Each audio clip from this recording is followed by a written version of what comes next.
Welcome to PreMath. In this video, we have got this blue square that consists of these three squares and this region outside these three squares, as you can see in this given diagram, such that the area of this square has been given to us as 25 centimeter square. Whereas the area of this tiny square is 4 centimeter square, and the area outside these square is 62 centimeter square. And now our task is to calculate the area of this green shaded square. Please don't forget to give a thumbs up and subscribe. And please keep in mind that this figure may not be 100% true to the scale. Let's go ahead and get started, and here's our very first step. We know the area of this square is 25 centimeter square, and this other square area is 4 centimeter square. And now our task is to calculate the side lengths of these squares. And now let's recall the area of a square formula. Area is always equal to s square, where s represents the side length of the square. And now we are going to focus on this big square. And we know its area has been given to us as 25 centimeter square. And we know the square root of 25 is simply 5.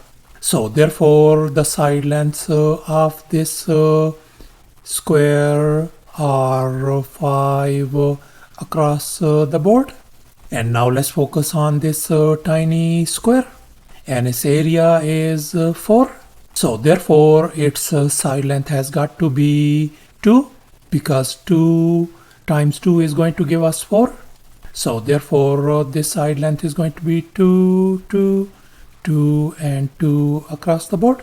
And now I'm going to focus on this green shaded square. I'm going to label its side length as lowercase a.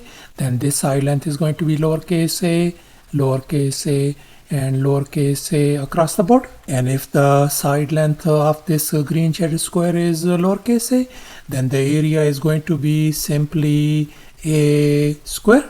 So therefore the area of this green shaded square should be a square. And now let's focus on this big blue square. I'm going to label its side length as x. Then all these side lengths are going to be x across the board. And if the side length of this blue square is x, then the area of this big blue square has got to be x square.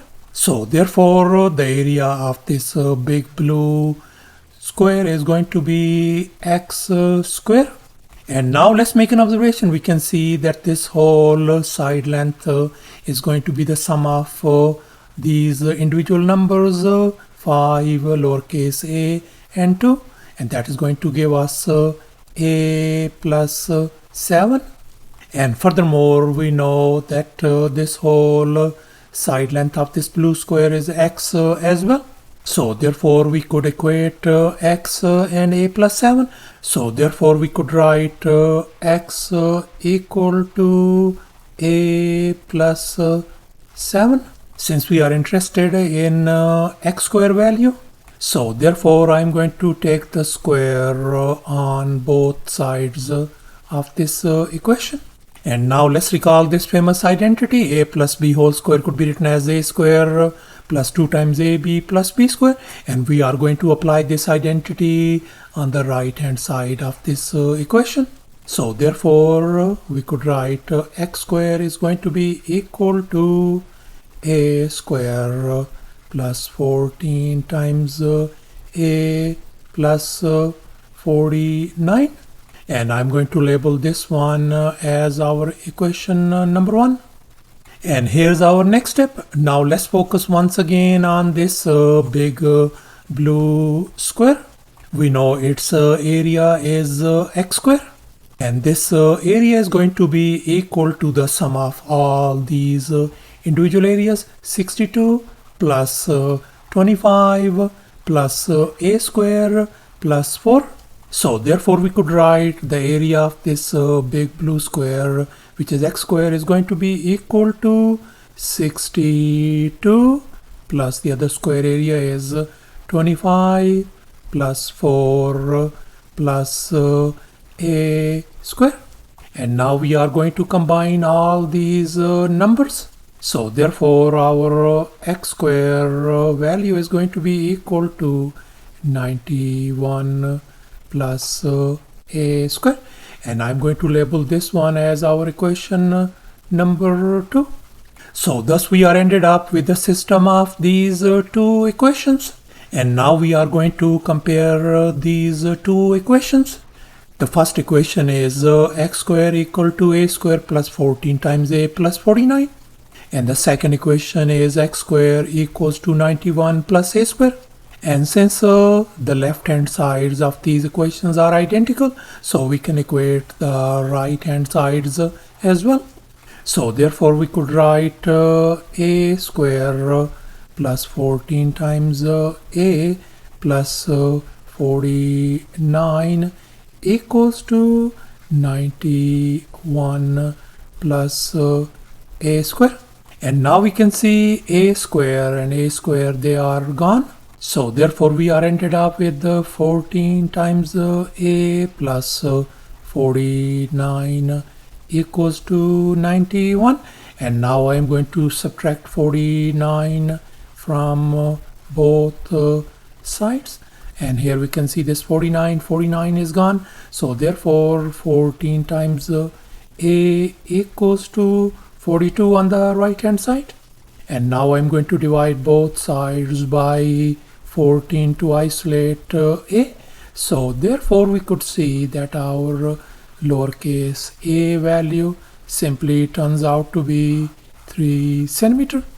So thus our lowercase a value turns out to be 3. And we know this a represents the side length of this green square. So therefore this green square side length is going to be simply 3 centimeter. And now we know the area of this green square is a square. So therefore the green square area is going to be simply a square. And our a value is 3. So we are going to substitute this 3 value over here. So therefore we could write 3 square. So therefore the area of this green square turns out to be 9 centimeter square.